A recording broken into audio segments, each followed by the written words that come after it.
Hola. Hola, hola, hello. Me demoré, perdón.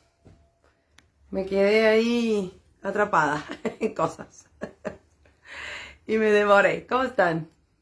Con frío, ¿o no? Ay, les voy a preguntar. Uy, mi batería. Vamos a parar aquí.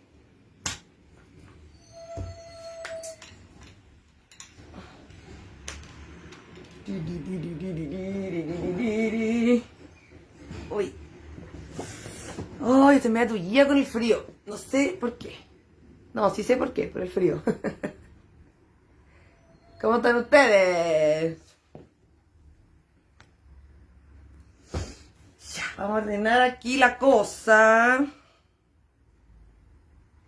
¡Oh, qué tarde! Perdón. Me atrasé como 5 minutos, perdón. Hola Julia, ¿cómo estás? Hola, hola. Yo sé que a ti te gustan estos lugares, Julia. Me encanta. Hola Lu, ¿cómo estás? Ay, ay. Ya. Perfecto. Bueno, hoy día seguimos con el diseño tradicional. Vamos a cambiar de lugar, eso sí. Nos vamos a ir para otro lado. Bien porque hace frío. Pero ¿cuánto frío hace? Es que aquí hace harto frío. Estamos como...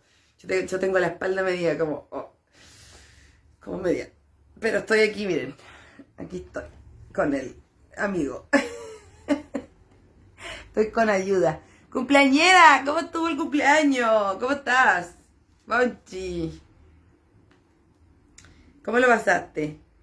Espero que bien. Hola Eli, ¿cómo estás? Sí, hace frío, ¿viste? Estoy aquí con muchas capas con el guatero atrás. Ay, ay, ay. Ya. Voy a aprovechar de ir dejando... ¡Bajo 0,3! No, pero San Juan es intenso, parece. Es brígido San Juan. Como que hace mucho frío y mucho calor, ¿o no? Mi aro de palta. Es lindo, ¿no? Por favor. Encima no pesar nada. Y que hoy día voy a ver gente, así tengo como... voy a hacer una visita, voy a tomar un café con alguien, entonces estoy como de enchulada.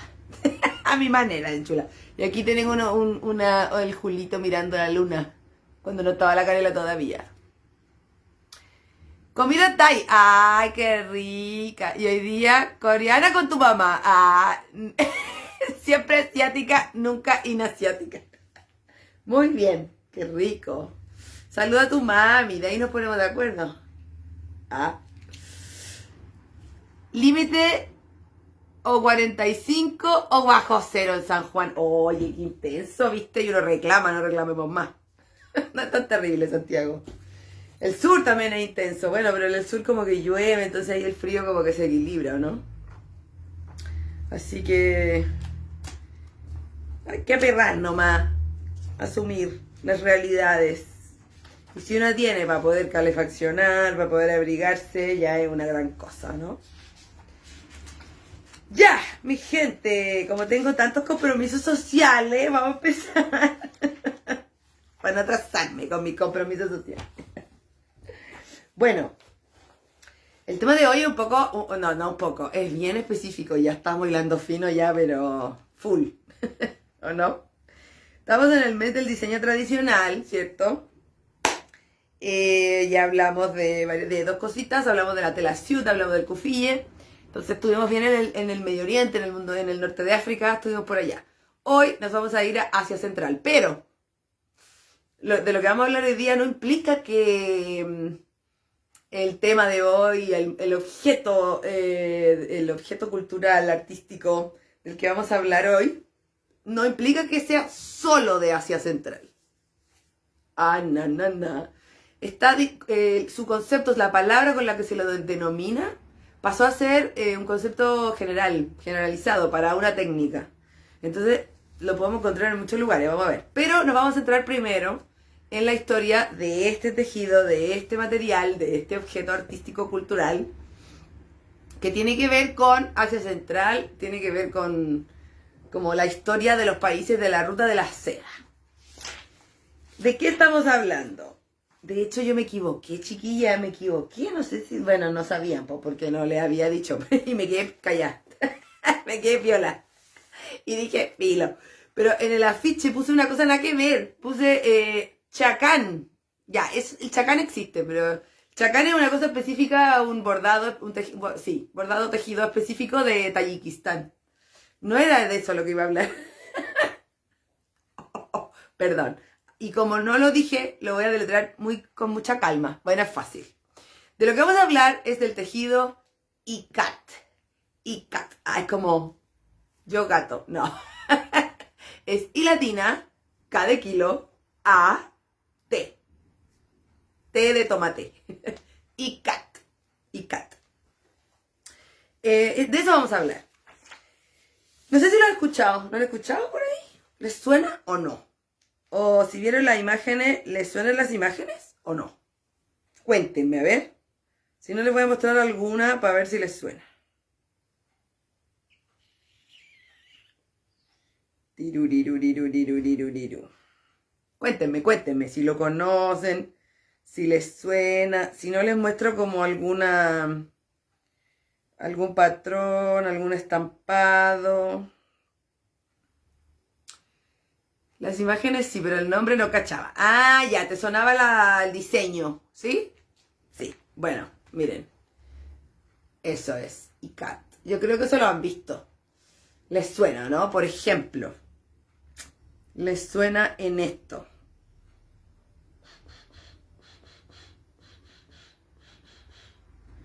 Les suena en los kaftanes. Ya, entonces... ¿Ven? Ya, les suena, ¿no? Hola, Nati.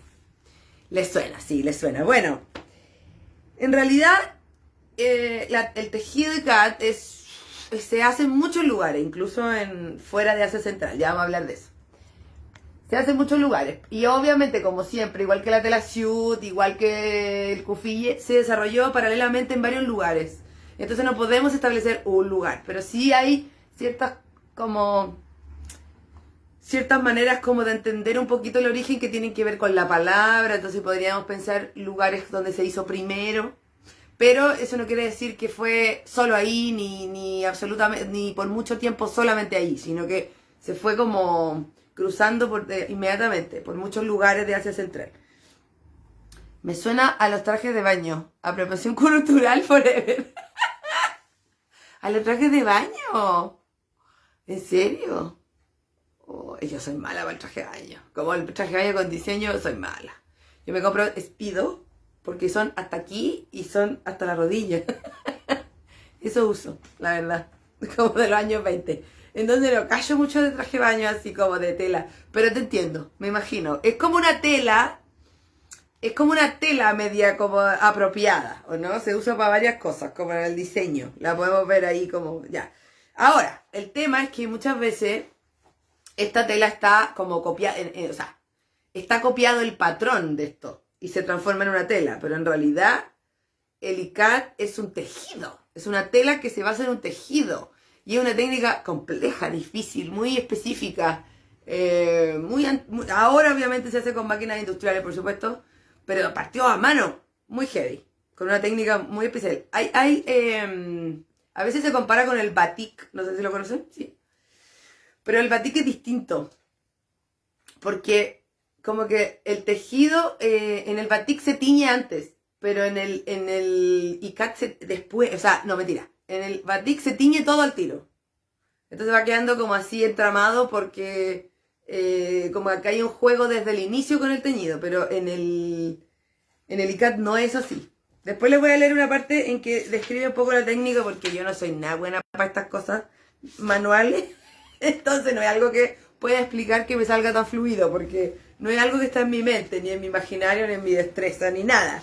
Entonces prefiero leérselo para que lo entiendan. Entonces, en rigor, voy a como definirlo así súper concretamente para que lo entiendan y para que lo entiendan como el valor que tiene esto. El valor que tiene este tejido en comparación con otros parecidos, ¿sí? En el fondo, el tejido ikat es unir hilos en patrones que uno quiera y teñirlos por manojos, así como por pedazos, ¿sí?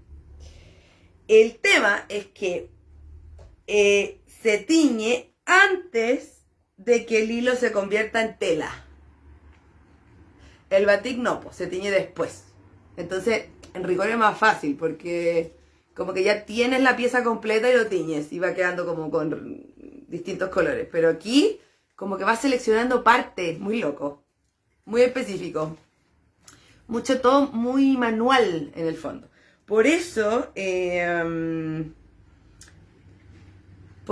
icat tiene como una característica que es medio borroso. Como que se ve como que uno viera borroso. Se ve como que se viera borroso. Como que no alcanza a ser súper definido el borde entre un color y el otro, por ejemplo. Y eso es apreciado. Por ejemplo, la gente que colecciona textiles, porque este es un textil de verdad, uno de los más antiguos del mundo, una técnica de las más antiguas que ha permanecido hasta hoy y hoy ya es como de alta costura, la técnica. A pesar de que sigue siendo tradicional para muchos lugares, ya vamos a ver cuáles. Pero es una de las técnicas más antiguas, entonces que ha perdurado hasta hoy, porque hay otras formas de textiles, otras técnicas que en realidad se han acabado, o han sido reemplazadas, o ha tenido tanto, como se ha incluido tanto la tecnología que en realidad no podemos hablar de que es la misma técnica ancestral. En este cambio aquí solo se cambian ciertas como elementos para que sea más rápido. Y además el tejido, se llama tejido resistente. Este tejido que además se hace, que tiene esta técnica de teñido tan especial y eso, se sigue haciendo a mano también. Obviamente esa técnica es la más cara, ¿cierto? Es lo más caro. Ahora, ¿de dónde viene? Como siempre, complicaciones. ¿Por qué? Porque sé que hay versiones que dicen que viene de Marco Polo. Como que Marco Polo habría visto esta tela. Porque hay descripción. Hola a todas las que van llegando. Hola Cami, tanto tiempo. Hola Connie. Hola a todas. Hay como descripciones. Marco Polo tiene un libro. Marco Polo viajó por la ruta de la seda, ¿saben? ¿Cierto? O sea, una cosa histórica, sí. Bueno, Marco Polo tiene un libro en que describe como los países, pero describe los lugares que recorrió en la ruta de la seda. Entonces, describe hartas cosas, pero una de las cosas que describe es que veía a la gente como con muchos colores y muchos colores mezclados, como que le llama mucho la atención eso, como el colorido de esto. Por ejemplo, aquí dice. Espérenme. Creo que lo tengo. Sí, aquí dice. Marco Polo percibió a estas personas vestidos con telas inusuales, ligeras, aireadas y con colores como si fueran nubes. De hecho hay una manera de llamar a esta tela que es una traducción, que la traducción podría ser nube. Fresca como el aire puro de la montaña e iridiscente como un arco iris. Esto también tiene que ver con que originalmente este tejido era en seda. Imagínense como el nivel de sutileza. O sea, vas anudando sobre la seda y tienes que teñir eso además. Entonces, una ve la seda, por ejemplo, el icat en seda y no parece tejido, parece como un teñido nomás. Entonces, de verdad es un trabajo muy heavy, muy detallado, sutil. Es como una obra de arte en el fondo. Y así es considerada hasta el día de hoy. Es un patrimonio cultural, pero también está como al nivel de un patrón artístico. De hecho, se usa para un montón de cosas también. Como en el arte hay ciertas maneras, el arte digo hasta el arte moderno, hay como ciertos como artistas que se inspiran en esta técnica y tiñen o crean piezas con esta técnica también. Bueno, obviamente después se empezó a hacer de algodón o de lana, siempre los materiales van cambiando y inevitablemente, o al principio ya vamos a hablar de eso, esto era de muy elegante y lujoso, porque era de seda y con esta precisión para crearla. Pero después fue masificándose, y para que se masificara, todo el mundo lo empezó a usar y se convirtió en una prenda tradicional, como en Uzbekistán, por ejemplo. Pero para que eso pasara, que se convirtiera en una prenda tradicional y la usara todo el mundo, digamos, no podía ser de seda y con tanta detalle y como con tanta sutileza, sino que se transformó en algo, se fue masificando, por lo tanto los materiales empezaron a diversificarse para bajar los costos también, ¿cierto? Sigo con Marco Polo. Estoy traduciendo en inglés, por eso me demoro. Ya, dije, fresca como el aire puro, porque era seda, de una montaña, iridiscente como un arco iris.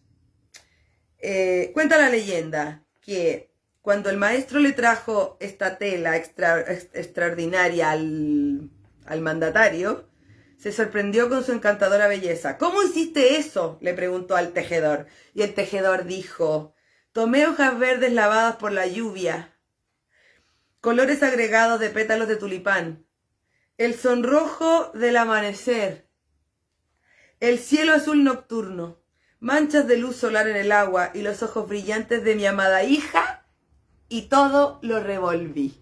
¡Ay, no! Lo voy a leer de nuevo. Dios mío. ¿Qué poema esto? Es como... Por eso a mí me llama tanto la atención, porque tiene muchas cosas encima. Tiene una carga cultural, tiene un patrimonio artístico, tiene mucho simbolismo, ha cambiado. Primero tenía esta cosa del lujo, después se transformó en una prenda tradicional, después tuvo una cosa ahí que tuvo que ver con la religión. Ha cambiado su rol, pero sigue presente. Y hoy lo hace Oscar de la Renta, Balenciaga, hacen ICAT. Voy a leer de nuevo. Tomé hojas verdes lavadas por la lluvia, colores agregados de pétalos de tulipán, el sonrojo del amanecer, el cielo azul nocturno, manchas de luz solar en el agua y los ojos brillantes de mi amada hija, y todo lo revolví.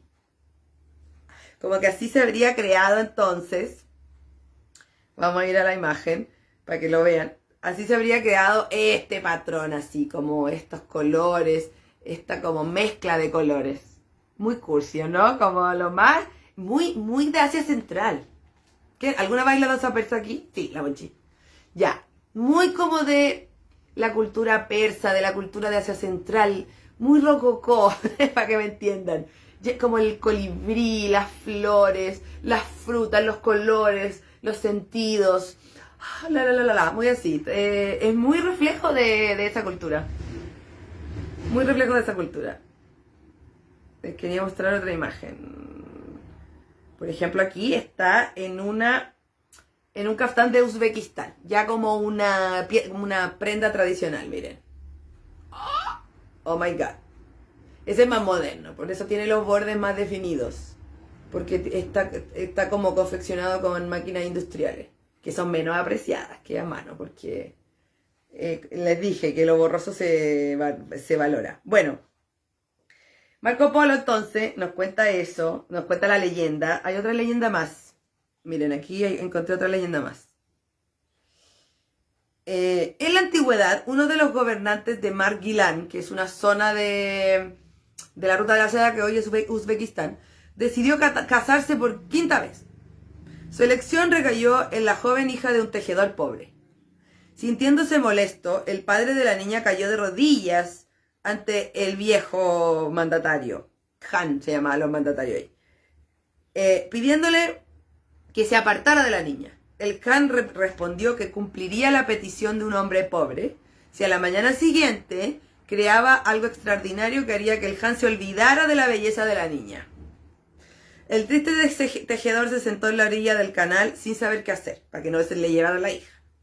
Y de repente vio el reflejo de las nubes en el agua, que fueron pintadas con un arco iris de colores después de la última lluvia. ¡Oh, cielos! Gracias por la idea. Lloró y corrió a su casa para ponerse a trabajar de inmediato. ¿Qué? ¿Ven? Está lleno de... Imagínense las leyendas sobre la creación de los patrones, las razones de por qué los colores son así. Miren, aquí hay muchos dobladitos. Para que vean esta cosa que que están las leyendas de que los colores vendrían como de los colores de la naturaleza y todos se revolvieron. Hay muchas leyendas así, Marco Polo nos cuenta esto. Pero me da un segundo, porque la Canela quiere salir a la ventana y no se la abrí, me va a estar molestando todo el rato. ¿Se puede bailar todo lo que cuenta? Totalmente, sí. Sí. Y lo podemos hacer. Yo creo que es posible. La artesana ahí le hago un llamado para que hagamos nuestro propio ICAT. Me continuo. Un segundo. Ya, Canela, déjate desear. Por eso me gusta esto, porque creo que refleja mucho la cultura de Asia Central, a pesar de que se hace en otros lados también. Refleja mucho la cultura de Asia Central. Y por otro lado, tiene tantas cosas involucradas, ¿ven? Imagínense estas leyendas que involucran la poesía prácticamente, la literatura, la técnica de diseño, textil, arte en el fondo, porque es teoría del color, también es una prenda tradicional, o sea, de verdad, es muchas cosas. Muy interesante el canto, ¿o no? Ya, vamos a ver dónde quizás lo han visto, vamos a ver como ejemplos, porque está en muchos lugares. Ya, ¿dónde lo hacen? Hoy hay como, se hacen en muchos lugares. Se hace en Indonesia, que en Indonesia hay como una especie de origen ahí, por una razón que ya les voy a contar. Se hace en Indonesia, pero principalmente se hace en Uzbekistán, porque en Uzbekistán se transformó en una prenda tradicional. Un poco, igual tuvo que ver con la invasión rusa. Ya vamos a hablar de eso. Vamos a hablar de lo político después. Pero en Uzbekistán se convirtió en una prenda tradicional por la invasión rusa, porque en el fondo se buscó una manera de reafirmar la identidad, de hacerla visible. Entonces, al afianzar esta textil como algo tradicional propio,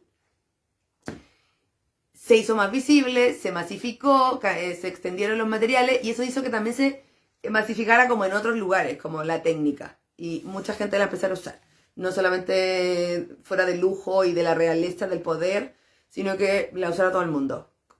Diversificando los materiales, como decíamos. Ya no seda, sino que algodón, por ejemplo. ¿Cierto? Entonces, en Uzbekistán la siguen haciendo principalmente en Bujara y en Samarcanda. Samarcanda es de la ruta de la seda, pues es una zona que viene desde ese momento. Y hoy es Uzbekistán, por ese tiempo la ruta de la seda era Samarcanda. Se dice que Marco Polo cree que ahí se hizo primero. Pero lo que les decía del origen es que Ikat en indonesio significa Ikanat, pero Ikat viene de unir. Entonces el nombre de este tejido ya podría tener un origen que tiene que ver con el indonesio específicamente. Entonces ahí habría otra teoría del origen. Marco Polo dice que Uzbekistán, o sea, Marco Polo dice que es Samarcanda, hoy Uzbekistán.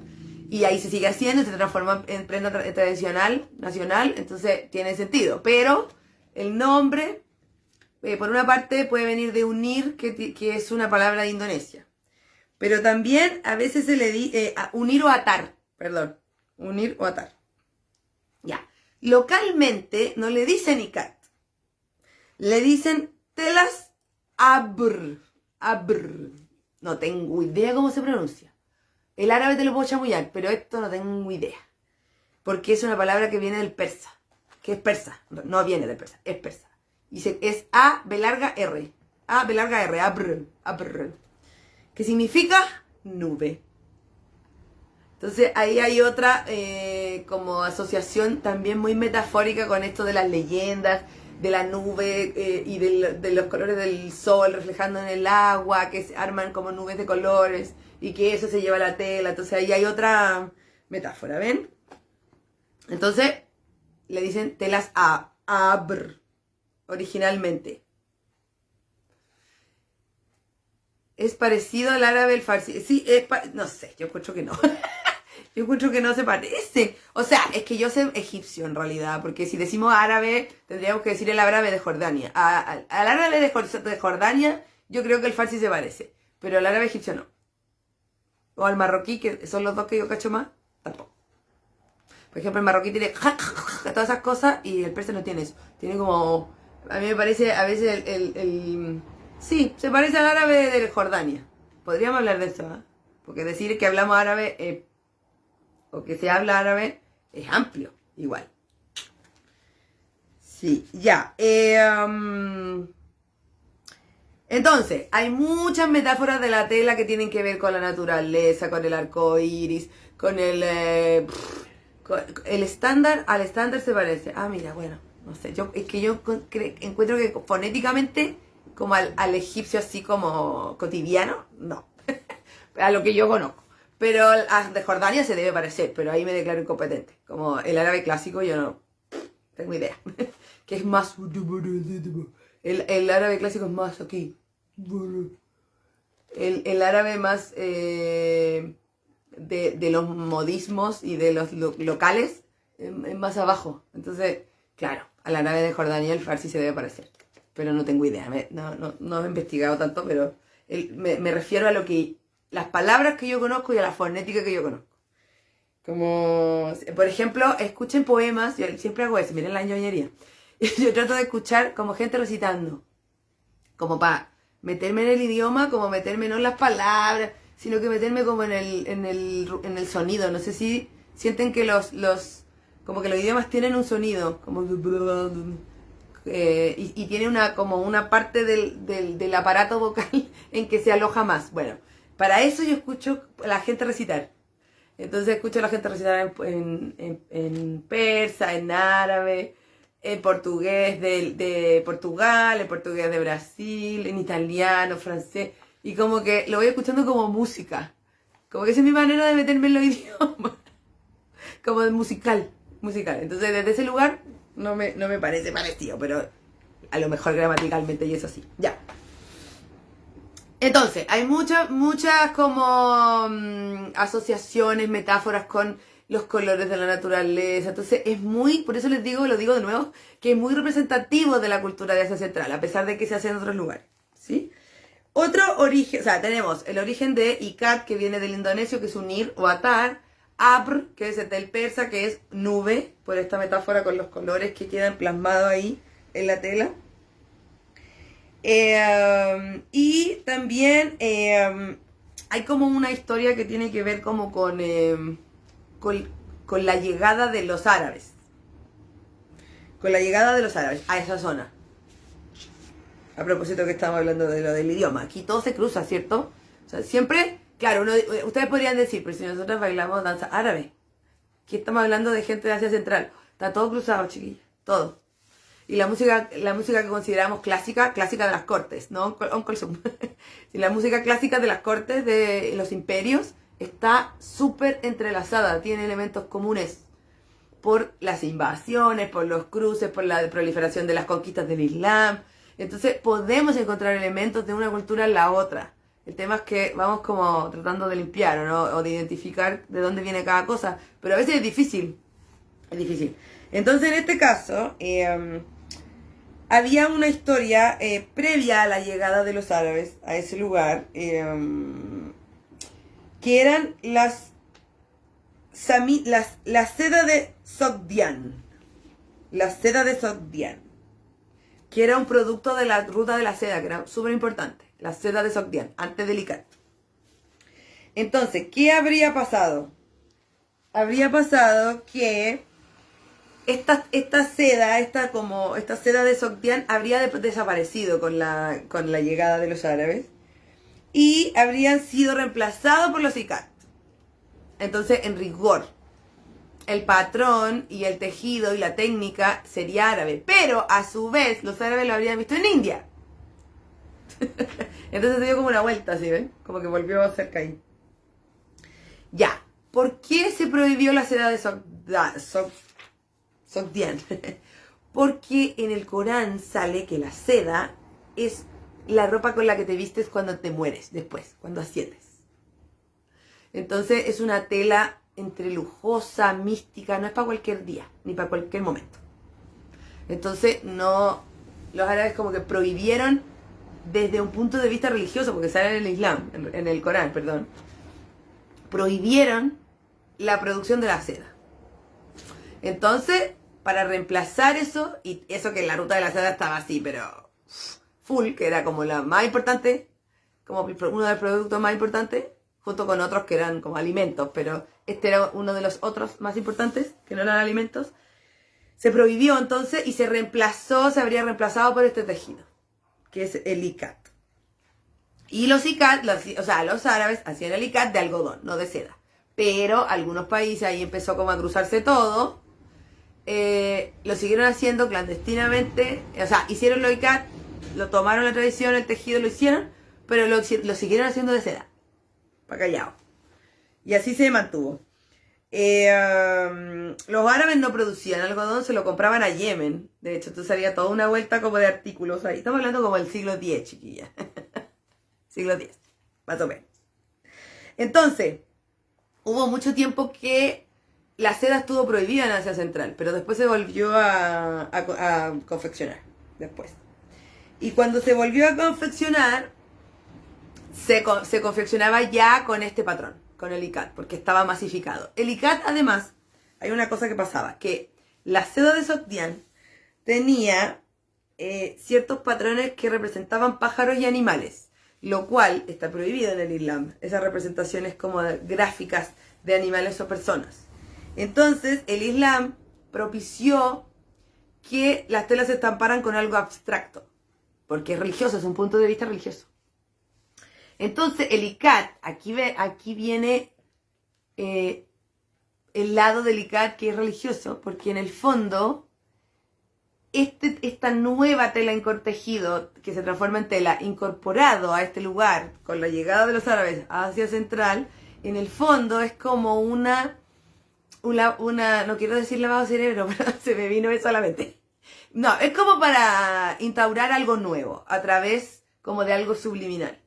Entonces ya no hay representaciones figurativas de animales ni personas, sino que todo el arte se convierte en algo abstracto. Desde la tela, desde la ropa que te pones. ¿Sí? Entonces ya el ikat tiene una dimensión religiosa, por lo tanto. Y como se asocia como con este diseño abstracto que tiene que ver con que el Islam no representa, no representa figurativamente, y por otra parte tiene que ver con los diseños de algunos artes islámicos también. El ikat en sí mismo empieza a tener como un carácter sagrado, como que se le empieza a adjudicar eso. Pero no es que tenga que ver con que lo usaba gente religiosa, no. Es por esto que tiene que ver con el Islam. Porque además, la conquista de los árabes en esta zona tiene que ver con la incorporación del Islam en esa región, ¿cierto? Entonces, ahí viene como la razón por la cual una de las culturas, y busco la imagen para reflejarlo, pues esa es la razón por la cual una de las culturas y de los grupos que más siguen usando aún y confeccionan ikat son los uigures. Los uigures son un grupo musulmán de la zona de Xinjiang, en China. Pero son musulmanes. De hecho, hay muchos problemas con eso. Las invito a investigar sobre esos conflictos. Por ejemplo, vamos a buscar aquí una uigur. Aquí. Ya, igual se parece, la de los uigures se parece, no tengo de uigur aquí. Son súper perseguidos en China, ¿no? Claro, hay campos de concentración uigures en China. Podríamos hablar de eso, ¿ah? Intenso. Aquí está la niña uigur. Aquí están las niñas uigur. Ya. Y esta imagen como que representa mucho lo que sucede, porque aquí está ella, uigur, usando como un atuendo tradicional con ikat, ¿cierto? Y acá hay una niña moderna, pero con un vestido con la misma técnica. Y eso sigue pasando, eso pasa en muchos lugares. Que está la técnica ikat para el traje tradicional, pero también está en prendas modernas, que compra gente con mucha plata y que las usa así, onda con mini, como que no es el atuendo tradicional.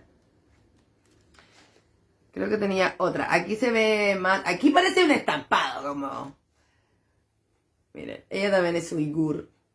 ¿Ven? Y ahí está la tela ikat. Entonces, tenemos ya varios caminos, ¿ven? Indonesia, que hay un origen ahí que lo produjo, la etnia uigur, en la zona de Xinjiang, en China, por lo tanto en China también hay, y los uigures salieron de ahí, ¿a dónde? A Turquía, entonces en Turquía también hay, y en Turquía lo podemos ver en los kaftanes del Imperio Turco Otomano, de los mandatarios del Imperio Turco Otomano. Entonces ahí hay un montón, aquí hay varios ejemplos de ikat, en los kaftanes de los mandatarios del Imperio Turco Otomano. ¿Ven? Entonces hay muchos lugares, pero todo tiene que ver con un viaje histórico, político, religioso y todas las anteriores mezcladas, ¿no? Estoy buscando una de Uzbekistán. Esta es lo de Uzbekistán, que el patrón, los patrones, los bordes son más definidos. Y hoy Uzbekistán hace todo con ikat. Hay cubre camas, cortinas, cojines, los venden en eBay. Como es súper, ahí está súper extendido. Hay otros lugares que no. Por ejemplo, lo que les mostraba de la etnia uigur, ahí más bien es la ropa de las mujeres. Hay otros lugares en que el ikat también es ropa de hombres, por ejemplo. En el Imperio Turco Otomano, por ejemplo. Y hay otro lugar que a mí me encanta cuando que lo usan, que tiene que conserva esta tradición de que es borroso, que es Tayikistán. Tayikistán. Aquí hay una niña tayika usando ikat en una túnica. ¿Ven? En Tayikistán también es tradicional, una prenda tradicional, pero de cierta zona, no de todo Tayikistán. En Uzbekistán es como nacional. Y eso tiene que ver como decíamos, con la invasión rusa. Porque, ¿qué hace cuando hay una invasión? Cuando hay como una invasión. Hay de alguna manera, no necesariamente se eliminan todas las prácticas culturales, pero sí se someten. Entonces, lo que hicieron los mandatarios rusos fue que empezaron a usar el ikat. Entonces, también hay una idea, a veces, se cree que esto es una creación rusa, pero no tiene nada que ver, es la invasión rusa en esta zona. Entonces, durante muchas décadas, el ikat fue asociado con Rusia, con Turquía, porque era el poder en ese momento. Pero, desde que se acabó la Unión Soviética y estos países recuperaron su independencia, sobre todo Uzbekistán, como que el ikat se transformó en más todavía en un símbolo nacional. Como recuperamos la independencia, recuperamos quiénes somos y esto es nuestro. Entonces ahí se masificó, en los 90 se masificó. Y se convirtió en una técnica, en un patrón y en un patrimonio artístico y cultural de la zona de Asia Central. Principalmente de Uzbekistán, Tayikistán y de la etnia uigur, a pesar de que se usa en otros lugares. ¿Dónde más se usa? Estoy tratando de explicar como 500 años, pero también se usa en Camboya. Cachen. En Camboya. En Camboya fue muy famoso a fines del siglo XIX. Hola, ¿qué quieres? ¿Quieres hablar del ikat? ¿Quieres usar? Te verías muy linda tú con ikat de colores. Saluda a tu público. Está aburrida. Después jugamos. Ya.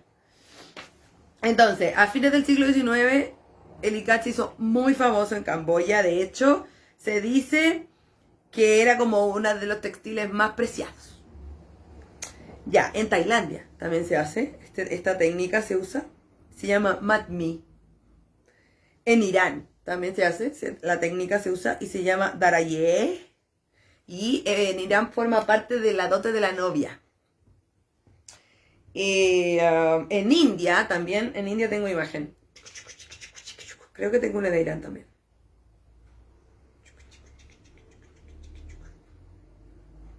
También es de Tayikistán, mira qué lindo. Y bueno, en ciertas zonas de Tayikistán se usa el ikat y se usa de ciertos colores, además, por la zona. Muy específico. ¿Qué les iba a mostrar? Se me olvidó. India. Ya. Acá hay un ikat en un sari, de India. ¿Ven? Entonces, de India también. Patula se dice en India, patula, algo así se dice en India. Ya, aquí las mato. No lo encuentro. Espérense, acá está. Y aquí es como muy parecido.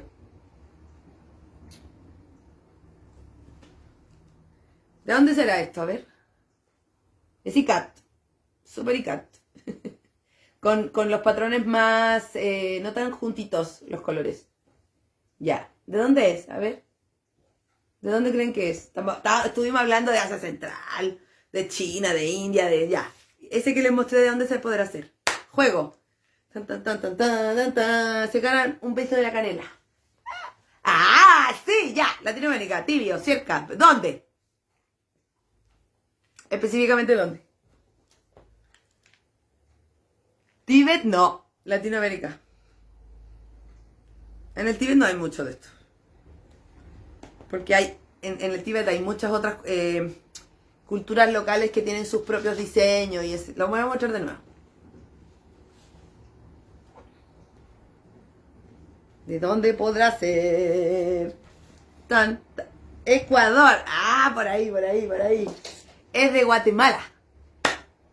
Hay dos lugares, bueno, en la América Latina en varios lugares se usa la técnica, de hecho, las mantas de los guasos aquí tienen la misma técnica, pero más lineales. En rigor la técnica se usa también en los ponchos mapuches también se usaba, es la misma técnica de anudar, teñir, igual. En el fondo es ICAT igual. De hecho, como desde el diseño, así como, sí, como desde las escuelas de diseño, ponte tú, esa como que hay en Nueva York, está en esa escuela de diseño que es como la más, ya. En el ramo donde enseñan ICAT, dirían ICAT mapuche, ICAT de Guatemala, ICAT ya pasó a ser el nombre. ¿Sí? Entonces, se usa en muchos lugares de Latinoamérica, pero está súper presente en Guatemala y a ver si lo ven. Esto es se llama rebozo. ¿A dónde se usa rebozo? En México. México y Guatemala, súper presentes en Latinoamérica. Y ahí se usan con la misma técnica de Asia Central, es prácticamente la misma. Y los patrones quedan muy parecidos. Tenía otro de Guatemala. Este también es de Guatemala, pero este es más... ya más, sí, en México, es más industrial, se nota, ¿cierto? Canela, si nos van a salir, ¿por qué no cierran la ventana? Me está puro distrayendo aquí, qué vergüenza. ¿Qué va a pensar mi público? Espérense, voy a cerrar la ventana. Oh, la niñita volvió. Ya, entonces, ese que le estaba mostrando también era de Guatemala. Se usan como telares de cintura. Bueno, y también se hacen cosas como... ¿Cómo se llama? Hoy se me fue la palabra. Tantas palabras que tengo en mi mente. ¿Cómo se llama? Cuando... souvenir. También se hacen bolsos y cosas como souvenir. ¿Sí? Voy a seguir viendo aquí imágenes. Mira, esto es si ustedes ponen... Cáchense, para que cachen la cosa. Como faja, sí. Si ustedes ponen ICAT Design, ICAT Art, ICAT Pattern en Pinterest, por ejemplo, les va a salir todo esto. No, para eso. Es muy famosa esta técnica como diseño ya. Entonces, imagínense toda la vuelta. Marco Polo, leyendas, que la nube, que los colores en el agua. Ya. Prenda tradicional y de identidad, como para afianzar la identidad después de una invasión. El componente religioso, que los árabes vinieron e incorporaron esto para quitar las telas que tenían diseños figurativos. Entonces incorporaron lo abstracto. Entonces también tiene que ver como con algo religioso. Y después se toma ya el hecho de que sea más masivo y más representativo de varias culturas de esta zona, y producto también del capitalismo y de que estos países como que salieron del comunismo, salieron de la URSS y empezaron a tener, como que volvieron volvió a haber empresas privadas que empezaron a hacer estas cosas, se empezaron a vender y por lo tanto se exportaron, ¿cierto? Entonces ya al infinito y más allá. Entonces, bueno, y todos los cruces culturales que hay también, como lo que pasa en África también hay. Me encontré fotos de África que me parecieran como tan apropiadas. Estaba muy apurada, la verdad, porque ayer hice muchas clases. Entonces no alcancé, pero en África también hay. Ya, entonces miren. ¿Quién es? Es Sofía Loren. Sofía Loren en la portada de la revista Vogue en 1966. Los 60, 70, el ICAT se hizo súper famoso. ¿Por qué? Porque es medio hippie. Como que tiene, de hecho se dice que el ICAT es la base de esto. Me lo puse a propósito. Me lo puse a propósito. Es la base como de estos teñidos que son como así, que uno le hacía como el nudo con la anilina, que obviamente no es tejido, no es la misma técnica para nada, no. Pero tiene la idea de como este patrón colorido, medio como caótico, que no sabes mucho cómo va a resultar. Eso mismo, de los hippies. Entonces se hizo muy famoso en los 60 y 70 por eso, porque de alguna... Y es como el antecedente para esta tela que surgió, que es como la tela hippie que ahorita está como de moda, que tiene un nombre, no me acuerdo el nombre. Entonces ahí tenemos a Sofía Loren. Y después, desde ese momento, 60-70, que obviamente si ya pasa a la industria cultural occidental, ya no lo detenemos. Tie-dye, esta misma, tie-dye. El ICAT es el antecedente del tie-dye. Eso. Esto. Me encanta a mí. Siempre me gustó. Yo en la U me vestía puro así. Entonces me encanta que esté de moda. Y todo el mundo me regala ropa con esto. Entonces después tenemos, por ejemplo, Balenciaga. En su colección del 2007. Colección de Balenciaga del 2007. Puro ICAT. Puro ICAT. ¿Ven? Ya, y en el mismo Uzbekistán, Tayikistán, Irán, las mujeres modernas que no se visten tradicionalmente, que estudian en la universidad, por ejemplo, que tienen como una vida más occidental, por supuesto que también pueden usarlo, porque hay prendas ICAT modernas, hay prendas con ICAT modernas. Entonces ahí está con el jean sella del pitillo de lo más moderno y con el ICAT ahí, miren, qué lindo. Muy heavy. Pero todavía también siguen confeccionando las prendas antiguas que se usan en las celebraciones tradicionales, en los matrimonios, como dote de la novia.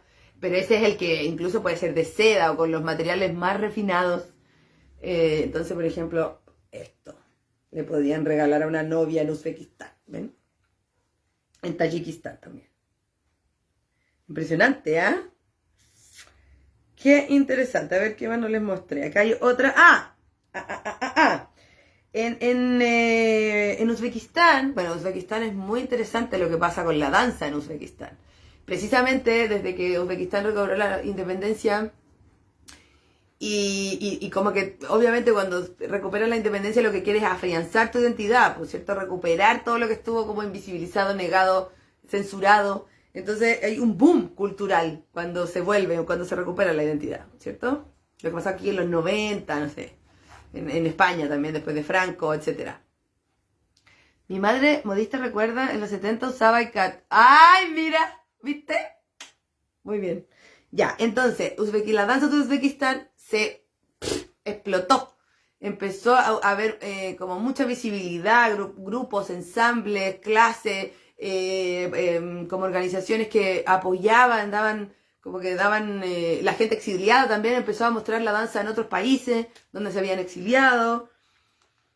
Entonces, obviamente, en la zona de Bukhara, se llama Bukhara se dice, pero es con KH, la zona de Bukhara, hoy en Uzbekistán, y lo que hoy es Uzbekistán, que era Samarcanda, hay danzas danzas tradicionales, y por supuesto que la danza es con ICAT. Entonces, miren por favor la hermosura de esto. Oh my God. Claro, entonces una vez, yo empecé a cachar, porque a mí siempre me llamó la atención esta tela, porque la vi en Turquía, el 2012 caché, fui a un museo de textiles. Y vi y decía, yo dije, pero esto no es de Asia Central, ¿por qué está aquí? Y después, como claro, empecé a ver Pinterest y Uzbekistán había ICAT, Tayikistán había ICAT, Uigur había ICAT.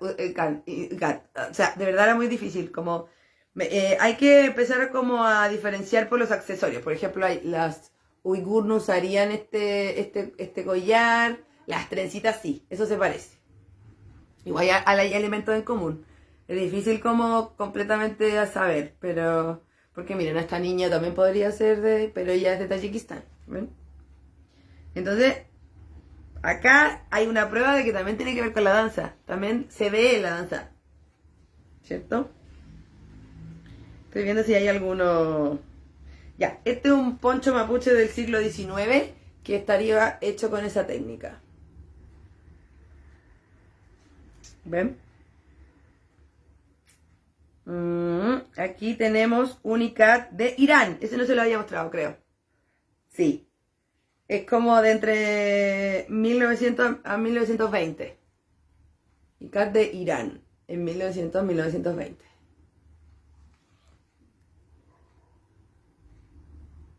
¿Qué más? Ay, mira, aquí hay una niña y una mujer. La usan las niñas también, ¿eh? Porque a veces hay telas tradicionales y eso que no la usan las niñas. Por ejemplo, la tela siut no.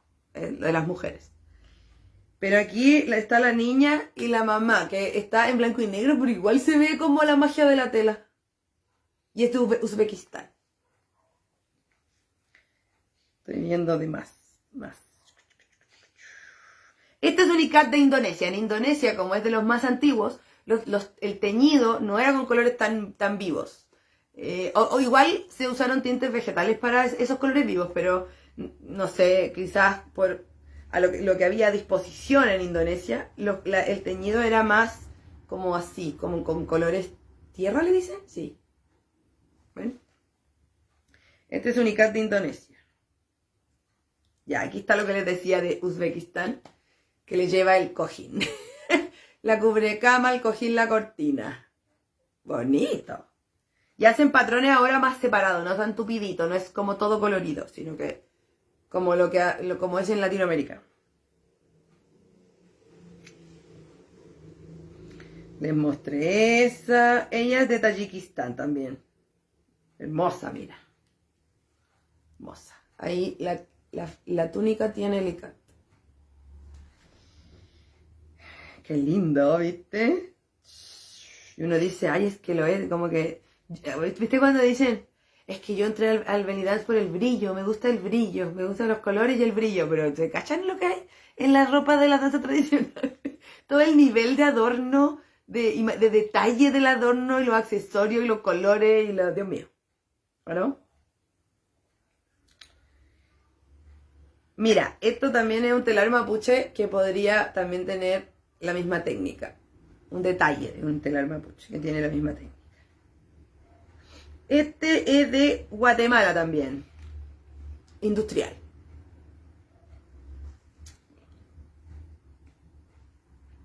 Les mostré el otro. ¿Cuál me falta? Ah, ya. Les mostré a Balenciaga y su colección 2007. Esta es la colección de caftanes de Oscar de la Renta, que se hizo en Italia, también como en la década del 2000. Este es súper tradicional, pero es Oscar de la Renta. Miles de euros, vale. Oh my God. Y lo último, después Oscar de la Renta, además de las prendas que hizo en su colección, empezó a vender la tela. Como que hizo una colección de ICAT, de tela ICAT, para que la gente se hiciera cosas con eso. Lo que quisiera. Entonces aquí hay una tela de Oscar de la Renta también. Es súper tradicional. De hecho, Oscar de la Renta se lo tenía anotado por aquí. No me acuerdo. No les voy a decir el nombre, no me acuerdo. Burjal, Jalal, no sé. Oscar de la Renta trabajó con un tejedor de Uzbekistán. Entonces, claro, él dice, porque obviamente siempre estas cosas tienen la controversia de la apropiación cultural, ¿no? Siempre está ese tema.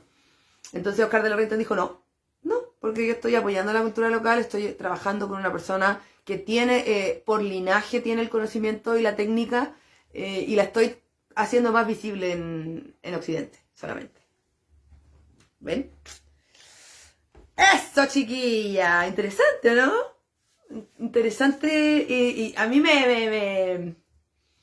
como que me emocionan estas cosas que están tan cruzadas por tantos ámbitos, que es diseño textil, es cultura, es historia, es variado en cuanto a los lugares donde se usan, es variado en cuanto a la carga simbólica que tiene, es variado cómo ha evolucionado, y más encima podemos decir que es como la inspiración para esto, como de verdad es como los cruces, la evolución, o sea, estamos hablando de por lo menos 5 siglos, no sé, más o menos, como del posible desarrollo. Yo creo que es muy mágico y por eso hay que hablar de estas cosas, porque creo que la historia no solamente es las cosas que suceden, sino que las cosas que se crean y que van quedando y que son como desde lo visual también son un símbolo, ¿no? Desde lo visual y desde lo cotidiano, porque esto también es ropa. O sea, vieron a las niñas, a la mamá con su hija de Uzbekistán, esa ropa la están usando en la calle, en la vida, yendo a la feria. Pero también tenemos al zar, al super zar de Rusia durante la invasión, la ocupación, usando también una kaftán de Ikat. Entonces, de verdad es muy, muy interesante, creo, todos los cruces y poder entender los procesos. Hoy día estuvieron más calladas, pero yo creo que es porque a lo mejor no conocían tanto la tela o el tema o el lugar. Yo las invito con todo mi corazón a imbuirse y conocer más el mundo de Asia Central, porque nosotros podemos pensar que no tiene nada que ver con la árabe, con la Asia Central, pero sí, insisto, a través de los cruces de los imperios, de las invasiones, de verdad hay muchas similitudes, hay muchas influencias en la música, hay un montón de cosas. Así que es muy interesante y además es hermoso, está lleno de como esta cosa de la belleza, ven ese concepto de la belleza como esa belleza sutil, como que llena de detalles, de colores y que como que te invade los sentidos, ya. Asia Central está llena de eso, llena, como con las frutas, las granadas, y todo es muy desde los olores, como los sentidos, precisamente, lo que decía. Sí, es maravilloso saber el origen y que todas las culturas se cruzan, claro, sí. Así que bueno, cuando ven una tela así, dicen, oh, esto es Ikat, y valoren, digan, oh, qué caro, no sé, si están en Guatemala y se van a comprar algo y es Ikat, digo, oh, qué caro, no es tan caro. Porque es harto trabajo. Y es un patrimonio igual. Perdón. Indonesia el 2010, me había olvidado de esto. Indonesia el 2010 mandó la propuesta a la UNESCO para que el Ikat fuera reconocido como patrimonio intangible de la humanidad y lo lograron. Así que el Ikat es patrimonio intangible de la humanidad. Fíjense. Me gusta lo textil. ¿Dónde se puede investigar un poco más sin perderse en la web? Yo tengo algunos libros. Si me dan un segundo lo puedo... Sí. O te lo mando, Ingrid. Porque me voy a demorar en encontrarlo. Que es mi Biblia de los textiles. En la Contrapunto, en la librería Contrapunto, aquí en Chile, hay harto material sobre esto. Sobre textil, historia de los textiles, sobre el viaje de los textiles, los colores, teoría del color, ropa tradicional, Contrapunto. Hay hartas cosas. Y de hecho ese libro creo, no, ese me lo compré en España, pero ahora lo vi aquí, en la Contrapunto. Las telas vestimentas se convierten en una radiografía social, cultural, económica e historia. ¿Cierto? Sí. ¿Verdad? Estoy mirando para allá para ver si lo encuentro rápido, pero no. No estaba preparada para esto. Pero te puedo mandar ahí un dato. El libro específicamente, pero anda a la Contrapunto, date una vuelta, vas a encontrar. Totalmente. Sí, es bueno lo que dice la Ingrid de perderse en la web. Yo igual consulto la web, pero la consulto para confirmar, para encontrar algún otro datito. Y si consulto la web, trato de buscar 10 páginas, 10 cosas, no una, ni dos. Wikipedia también, pero una de 10. Y ahí vais comparando, ¿cierto? Y cuando ya tienes una base como de alguien que... Porque para todo hay alguien que ya lo pensó, chiquilla. Siempre. Busquen eso primero. Siempre hay alguien que ya lo pensó, lo investigó, lo escribió. Y el libro está. Siempre. No. A ver, déjenme... No me puedo quedar así. ¿Cómo lo voy a encontrar? Vamos a dejar, por favor. Estoy aquí, le puedo cantar de lejos. No, porque esas cosas las tengo como en el último estante de mi... Las que conocen mi biblioteca saben que es compleja. Ya, no importa. A ver, la vamos a buscar acá, po. Estoy puro leseando. Busquémoslo en el internet. Busquémoslo en internet. A ver si lo encuentro. Les puedo pasar aviso, les puedo pasar que hay algunas actividades en julio. ¿Vieron? Hay el 3 de julio, por ejemplo, hay una clase de conciencia corporal y anatomía aplicada a la gorra, a las 10 de la mañana, 10 de la madrugada. Es domingo, pero ahí vamos a hacer hartas cositas que les pueden servir. El 3 de julio, eso es online. Ese mismo día hay un taller de elementos para la creación, como vamos a abordar el velo, el bastón y el sable desde un punto de vista creativo, teatral. Eso es a las 12. Ese mismo día, también online. Después hay clases presenciales. El 2 de julio hay una clase que se llama Atrévete a Crear, que es un curso en realidad. Y ese curso tiene temas. Cada clase es un tema. Y nos va a tocar ahora baila tu lucha, tu causa. Vamos a trabajar eso. ¿Qué dice? En la Wikipedia al final trae una biblioteca. Sí, a veces de Wikipedia pone referencias. O ver también. Y ahí a veces es interesante. Mira. No, aquí está, creo. Ya, este lo tengo. Esto es una exposición que hubo en el Palacio de la Moneda. Que se llamaba Hilos de América. Textiles originarios. Súper interesante. Y ese libro lo venden. Venden el librito de la exposición, a pesar de que la exposición fue hace tiempo. Lo venden en la moneda. Este es el que yo amo con todo mi ser. Aquí está. Que es un libro del British Museum. ¿Qué es este? World Textiles. Ese es maravilloso. Y hay otro que lo hizo una antropóloga, que aquí no lo encuentro, porque es un poquito más específico. Ese yo lo tengo fotocopiado. No me acuerdo. Ese sí que no lo tengo a mano porque está en el espacio de las fotocopias. Hay otro de... ese me acuerdo cómo se llama. Se llama Textiles del Mundo Islámico. También hay otro libro que se llama así. Textiles del Mundo Islámico. Todas estas cosas yo me las compré en España hace mucho tiempo.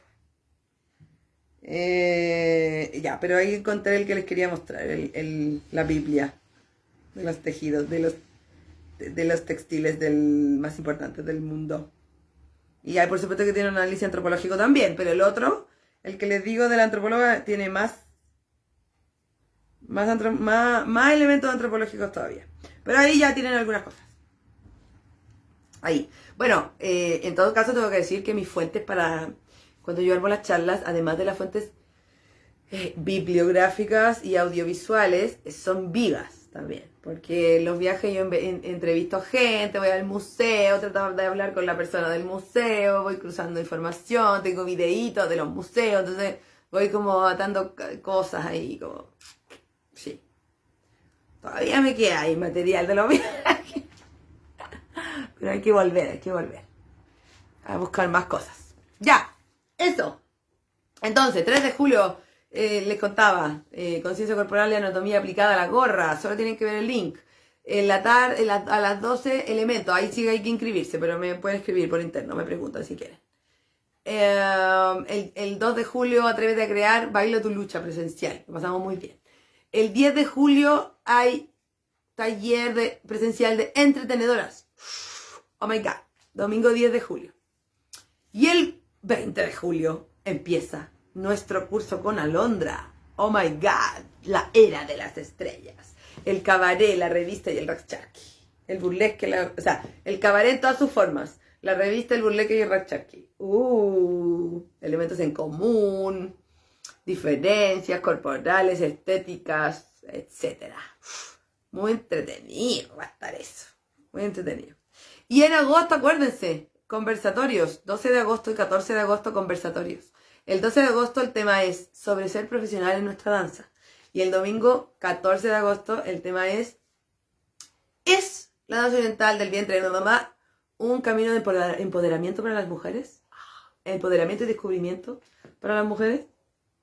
Ahí están los temas. Mañana voy a hacer la promo más como oficial de los conversatorios y les quiero decir, pedir, invitar a que lo promocionen como quieran. Este espacio de los conversatorios es de todo el mundo. O sea, todo lo que yo hago es para todo el mundo, pero eso con mayor razón. Quiero que sea diverso, que haya alumnas que llevan poco, alumnas que llevan mucho, alumnas de distintos formatos, profesoras nuevas, profesoras antiguas, gente de otros países. La idea es que sea diverso. Así que cuéntenle a todo el mundo de los conversatorios. Mañana lo subo oficialmente. Si alguna quiere tener afiche antes y empezar a difundirlo por interno, me voy a escribir ahora. Y se lo mando. ¿Sí? Pero mañana lo subo oficialmente. ¡Ya! Ahí están todos los avisos. Espero que les haya gustado el tema de hoy. Yo sé que estamos hilando cada vez más fino, pero... ¡Ay! Tengo que pasar un aviso. Este es el último aviso, muy importante. La próxima semana, el live no va a ser el miércoles, porque tengo que hacer un viaje, chiquilla. Entonces el miércoles voy a estar en un bus, y ustedes saben que los buses se corta la señal. En un momento, en mi mente obsesiva, dije, lo voy a hacer en el bus. Pero entre que suena el trayecto, entre que se pueda cortar el internet, prefiero que no nos arriesguemos. Así que, y voy a estar miércoles y jueves en eso, así que en ese viaje. Así que el live, solo por esta vez, esto lo hice una vez en todos estos más de 100 live. Ahora lo voy a hacer por segunda vez. Solo por la próxima semana el live va a ser el viernes. El viernes a las 2:30. El viernes. Hoy día estamos a 15, 16, 17, 17 más 7, 24. El viernes 24 va a ser el live, solo por la próxima semana. A las 2:30, misma hora, mismo canal. Pero el viernes en vez del miércoles. Y nos toca hablar de henna. Oh my God. El manso tema. Prepárense porque eso es muy extenso. Extenso e intenso. Ya. Besos y abrazos. Buena semana. Abríguense. La profe, vamos que se puede con el frío, vamos que se puede con la baja de alumnas. Yo sé que siempre en el invierno pasa, pero ánimo.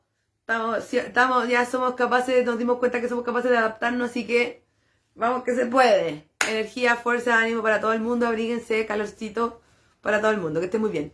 Nos vemos el otro viernes 24. Chao, chao.